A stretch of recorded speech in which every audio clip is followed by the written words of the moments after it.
Bienvenue dans cette nouvelle vidéo. Aujourd'hui je vous retrouve pour faire un petit update de mes dernières lectures.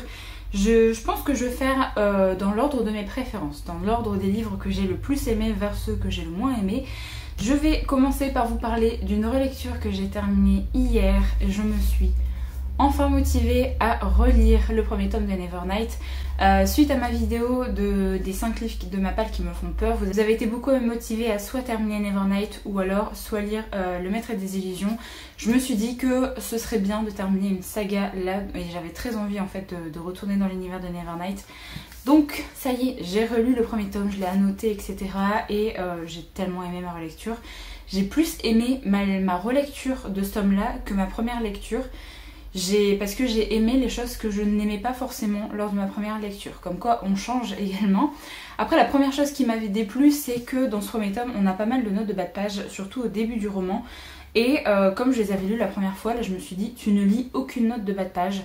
Comme ça je suis à fond dans le roman, je suis à fond avec l'histoire et la scène qui est en train de se dérouler.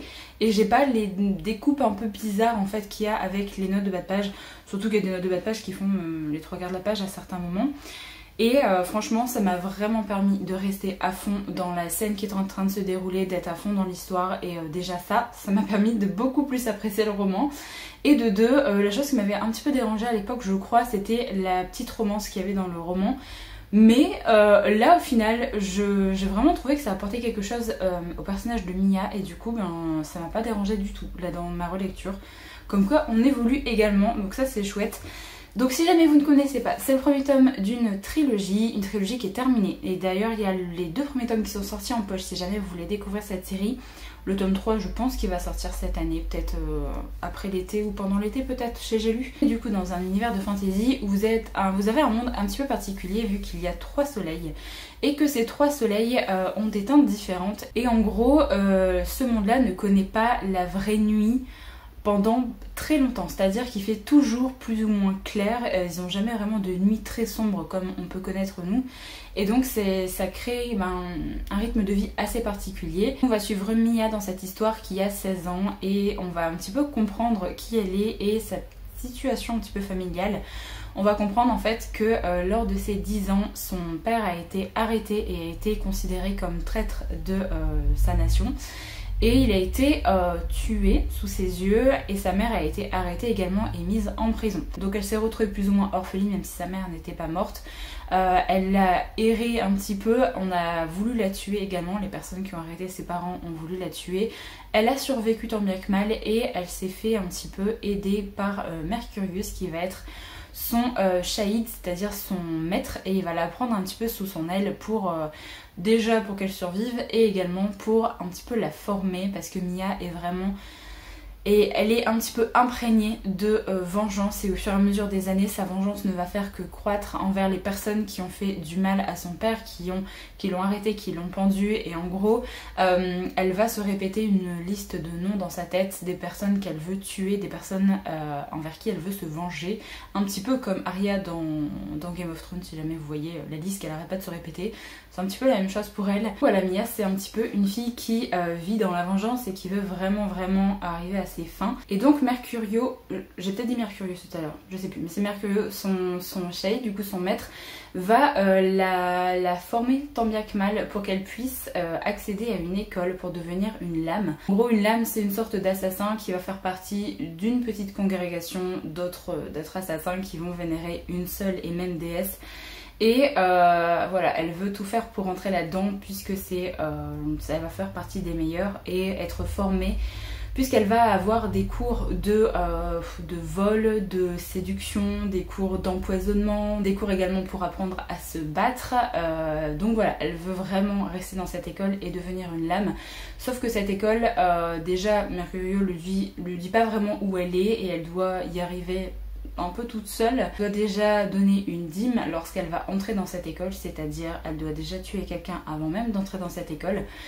Et donc elle va réussir tant bien que mal là-dedans et on va suivre un petit peu le côté initiatique de sa formation avec cette école un petit peu particulière, puisque tous les coups sont un petit peu permis, même s'il y a des choses qui sont interdites, mais en même temps il y a beaucoup de personnes qui meurent, beaucoup de jeunes qui essayent de devenir des lames qui ne vont pas survivre à cette formation, et on va découvrir un petit peu que c'est quand même une école assez sombre. En même temps c'est pour former des assassins, c'est pour former des personnes comme ça assez fourbes, donc forcément elle ne peut compter que sur elle-même. Il va y avoir des tromperies, des trahisons, des complots, enfin ce genre de choses à l'intérieur même de cette école, et pas mal de meurtres, des personnes qui vont se faire martyriser assez violemment aussi.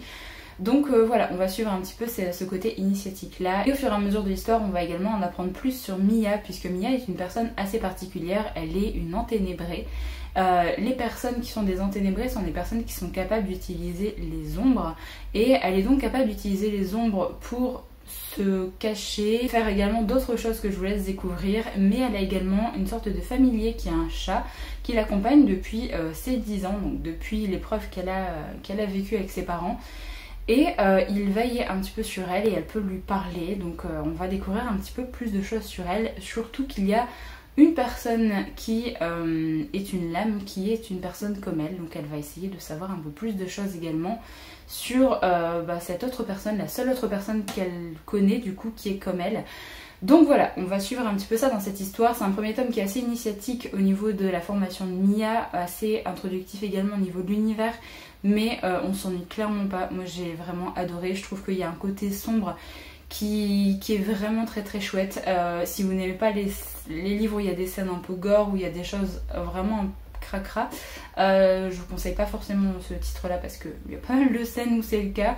Il y a pas mal de violence, il y a des scènes gore, il y a des scènes également au lait, hein, donc faut s'attendre à ce genre de choses, mais moi clairement j'ai adoré, j'ai vraiment adoré ma lecture. Et là aujourd'hui on est dimanche matin, je vous tourne ce petit update pour mardi et je vais commencer le tome 2 là aujourd'hui parce que j'ai envie d'enchaîner cette série. Je me suis motivée et j'espère vraiment que le tome 2 du coup va beaucoup plus me plaire que pendant ma première lecture, parce que je me dis, pendant ma lecture du tome 2 j'avais déjà oublié quelques petits trucs du tome 1 parce que vraiment j'ai une mémoire de poisson rouge, vraiment c'est clairement abusé. Mais là je me dis, si j'enchaîne je vais avoir tous les éléments en tête. Là je l'ai terminé hier soir, donc forcément tous les éléments sont bien en tête. J'ai très très hâte de reprendre du coup l'action là où je l'ai laissé et d'essayer de mieux apprécier la lecture du tome 2.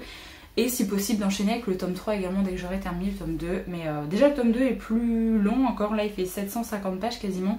Et le tome 2 fait 780. Je crois que le tome 3 est encore plus grand.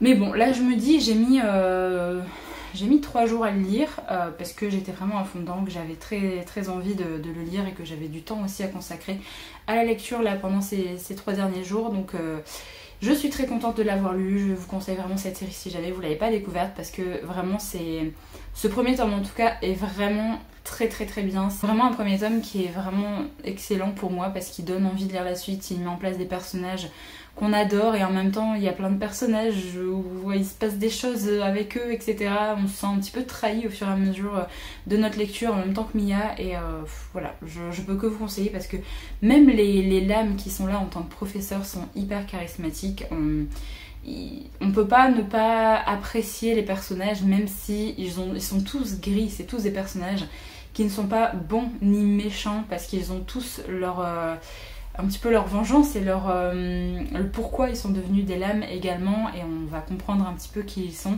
Mais Mia est un perso très très gris, c'est-à-dire qu'elle a une morale très ambiguë. Elle veut des choses en même temps, elle n'hésite pas à faire des choses horribles pour assouvir sa vengeance, mais en même temps elle essaye également de ne pas faire le mal complet. Enfin, elle essaye vraiment d'équilibrer ce qu'elle est et ce qu'elle a envie de faire, donc c'est un personnage que j'aime beaucoup. Donc voilà, petite relecture qui m'a extrêmement plu, et je vais lire le tome 2 aujourd'hui, donc j'ai vraiment très très hâte. Une autre lecture que j'ai adorée, c'est un premier tome de trilogie également, c'est Les Immortels, les guerrières au sang doré de Namina Forna, qui est sorti chez De Saxus aussi d'ailleurs, Nevernight c'est De Saxus aussi. Là c'est un titre qui est sorti il n'y a pas si longtemps que ça, je crois qu'il est sorti en fin d'année, et le tome 2 arrive dans 2 mois je crois en France, donc ça c'est chouette.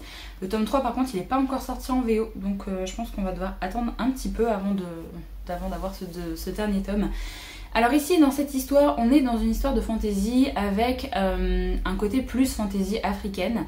On va suivre Deka qui a 16 ans et qui, comme toutes les jeunes filles de son âge, va devoir subir une sorte d'épreuve, comme une sorte d'épreuve de pureté en fait, puisqu'on va tester son sang et si son sang est rouge, elle va pouvoir faire comme toutes les femmes de sa congrégation, c'est-à-dire devenir une femme accomplie, avoir un mari et des enfants. Voilà, des choses que les femmes peuvent faire chez elles. Et en fait, si son sang est doré, elle va être considérée comme une personne inhumaine, comme une démone, et on ne sait pas trop ce qui arrive aux personnes qui ont ce sang de cette couleur, et les personnes disparaissent. Donc on ne sait pas vraiment ce qui leur arrive, mais bien sûr, elle, tout ce qu'elle veut, c'est rester avec son père, rester dans la ville qu'elle a toujours connue, avec les personnes qu'elle a toujours connues également, même si elle est déjà considérée comme une étrangère, puisque sa mère ne faisait pas partie de cette congrégation-là au départ. Mais elle a réussi à faire ses marques quand même, à faire sa petite place dans ce village, et du coup elle veut juste avoir le sang rouge, passer ce test et mener une vie vraiment basique. Sauf que bien sûr c'est pas ce qui va arriver, il va y avoir une attaque dans son village le jour où elle doit passer le test justement de son test là au niveau du sang. Le village va donc se faire attaquer par des bébêtes, je vous laisse découvrir ce que c'est. Et lors de cette attaque, Deka va vouloir protéger son père et en fait elle va user d'un pouvoir pour stopper les bébêtes qui attaquent le village, et bien sûr elle va tout de suite être considérée comme une démone. On va directement voir qu'elle a le sang doré et que du coup c'est vraiment une démone et elle va être mise en captivité. Donc à partir de ce moment-là, on va commencer à lui faire subir des choses horribles. Clairement ce livre est marqué en 16+, et c'est normal parce que vous avez des scènes assez gore qui sont présentes dans ce roman, notamment au niveau de la torture qui sont faites aux personnes comme Deka, c'est-à-dire aux personnes avec le sang doré. Là, elle va subir des choses vraiment pas faciles, même pas faciles à lire. Il y a vraiment des scènes, je trouve que c'est assez dérangeant, puisque les gens en fait vont essayer plein de moyens différents pour essayer de la tuer. Comme les personnes qui ont le sang doré ont une capacité de régénération, et du coup ils vont essayer plein de choses différentes pour essayer de la tuer définitivement, pour essayer de trouver sa vraie mort. Et donc elle va subir des choses horribles. C'est un passage assez horrible à lire. Une personne va venir dans la cellule dans laquelle elle est pour lui proposer un choix. Soit elle reste où elle est et du coup elle continue de subir ce qu'elle subit jusqu'au temps qu'il trouve sa vraie mort. Soit Deka accompagne la femme jusqu'à la capitale pour aller dans une formation et devenir une guerrière qui va travailler pour l'empereur contre du coup les bêtes qui ont attaqué son village. Et donc elle va lui laisser le choix, mais bien sûr Deka va accepter de la suivre parce que elle n'a pas envie de rester dans la situation dans laquelle elle est et souffrir pendant je ne sais pas combien de temps. Donc elle va réussir à quitter le cachot dans lequel on l'avait enfermée pour partir vers la capitale et pour découvrir un nouveau monde, on va dire, puisqu'elle va découvrir d'autres personnes qui sont comme elle, d'autres personnes qui vont devenir les guerrières au sang doré, le titre du roman. Donc voilà, on va suivre cette histoire, on va suivre pareil un petit côté initiatique lorsqu'elles sont dans cette espèce d'académie. Elles vont découvrir également des combattants qui sont là, donc une partie avec des hommes, puisqu'il n'y a que les femmes qui peuvent avoir le sang doré. Vous avez une partie avec les hommes qui sont là également pour servir l'empereur, et chaque guerrière va se voir attribuer un guerrier, on va dire, pour travailler ensemble, un guerrier qui est censé être également son protecteur, on va dire, son Urini, je crois qu'il s'appelle ça comme ça.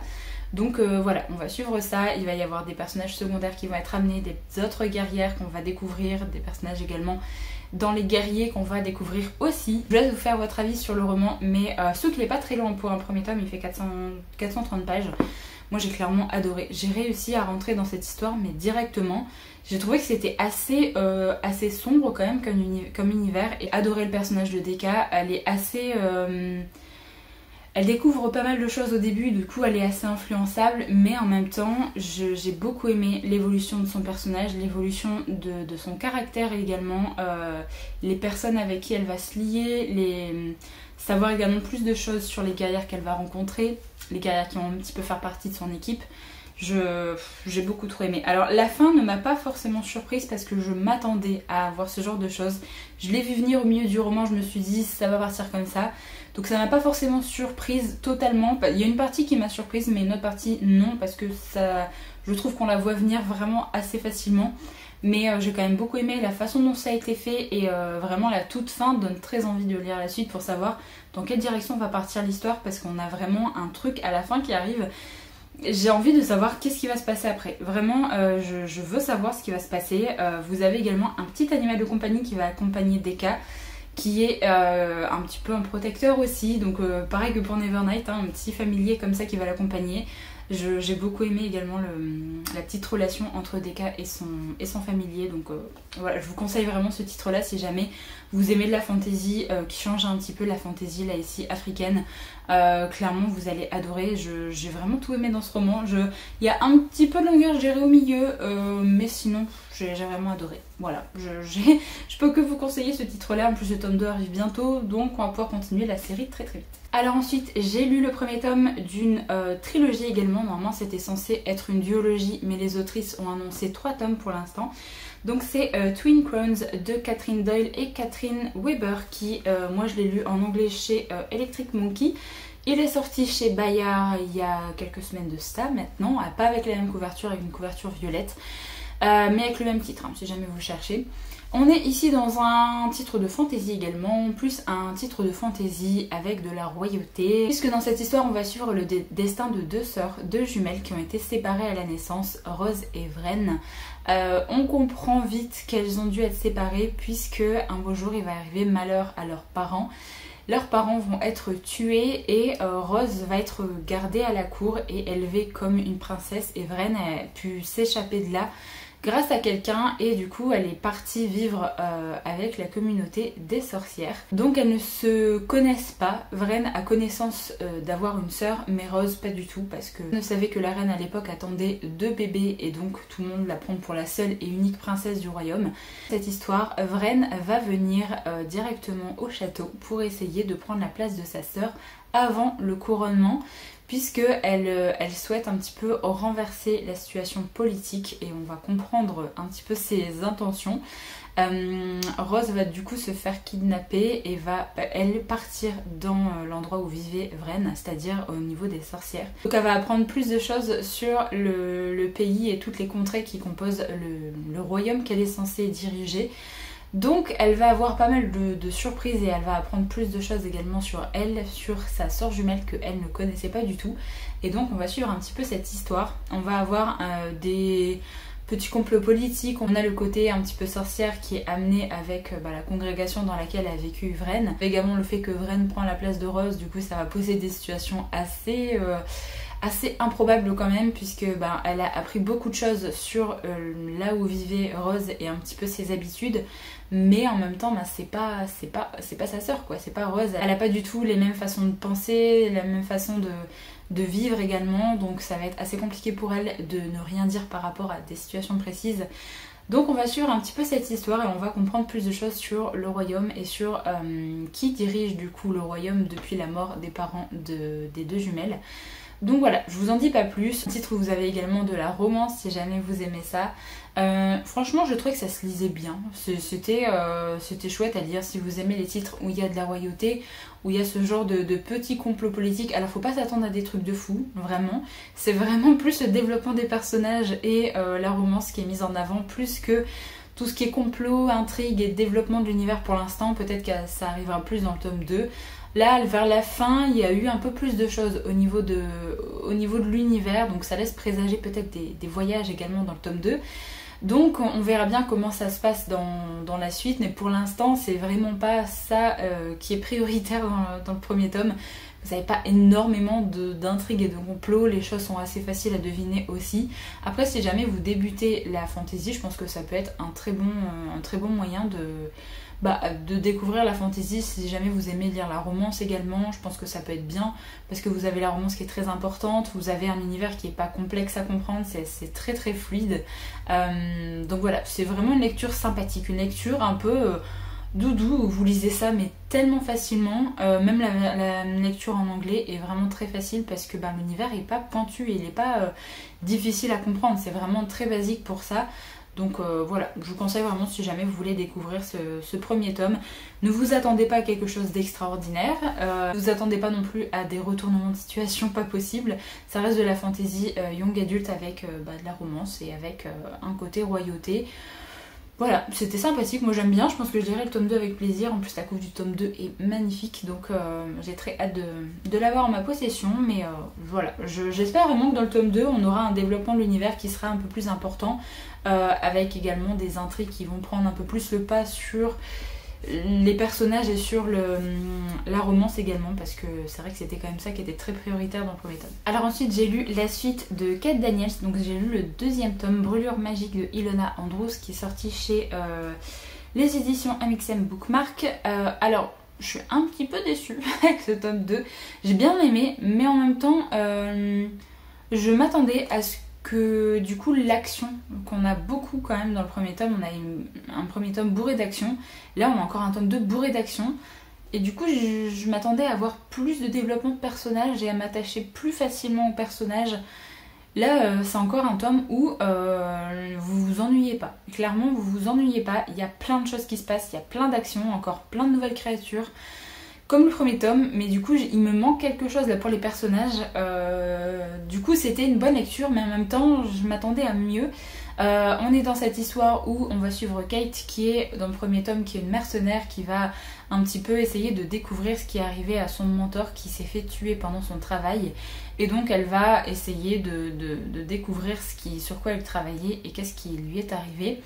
Vous êtes dans un monde où vous avez des vagues de technologie et de magie qui n'arrêtent pas de venir et de partir. Normalement, ça dure plusieurs heures à chaque vague. Là, dans ce tome 2, vous avez une sorte de tsunami, comme ils disent derrière, une tsunami de vagues magiques, c'est-à-dire que les vagues durent très très peu de temps, des fois quelques minutes avant que ça s'échange. Donc les personnes qui ont par exemple des pouvoirs ou alors si c'est des change-formes ou autres, en fait ressentent vraiment la vague magique, et des fois c'est difficile d'avoir cette vague magique qui arrive et qu'elle repart aussi vite. Enfin, c'est un petit peu compliqué pour eux à vivre là ce moment-là. Et du coup dans le premier tome on va découvrir plein de créatures, vous avez plein de... vous avez des serpents-garous, des loups-garous, des renards-garous, enfin plein de trucs garous. Et vous avez également d'autres types de créatures. Vous avez également des personnes qui font un peu de la magie. Vous avez ce qu'on appelle des wolves par exemple. C'est des loups-garous qui n'ont pas réussi totalement leur transformation et qui sont devenus des bêtes incontrôlables. Donc ils n'ont plus vraiment la conscience d'une personne humaine et c'est vraiment des bêtes incontrôlables maintenant. Vous avez également des vampires qui sont des créatures assez particulières, parce que les vampires sont des corps assez vides, sans réfléchir, sans vraiment encore leur cerveau on va dire, et du coup vous avez des personnes qui contrôlent le corps de certains vampires et se baladent avec le corps de ce vampire là.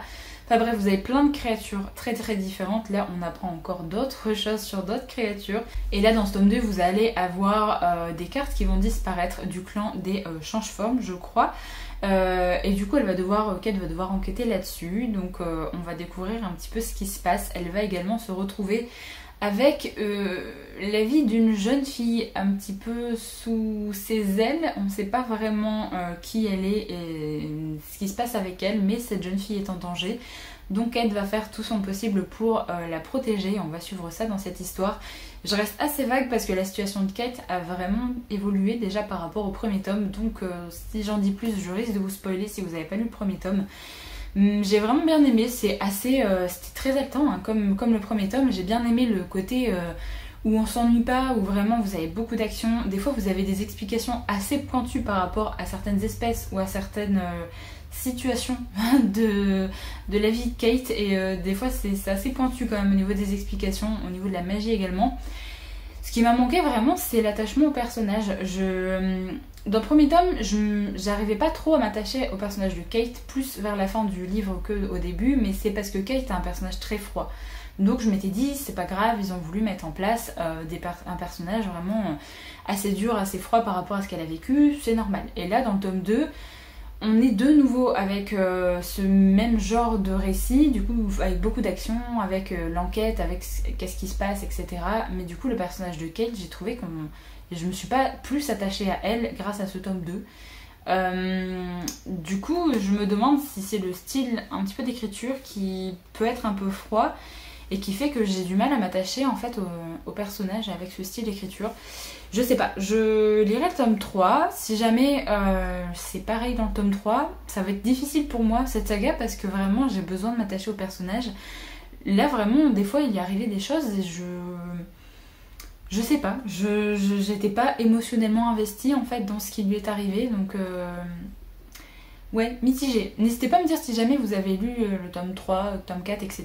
À savoir si ça s'améliore un petit peu et si on réussit plus facilement à s'attacher au personnage. Parce que là c'est vrai que c'est vraiment bourré d'action, donc c'est sympa, hein, je dis pas le contraire, mais vraiment il me manque quelque chose du coup.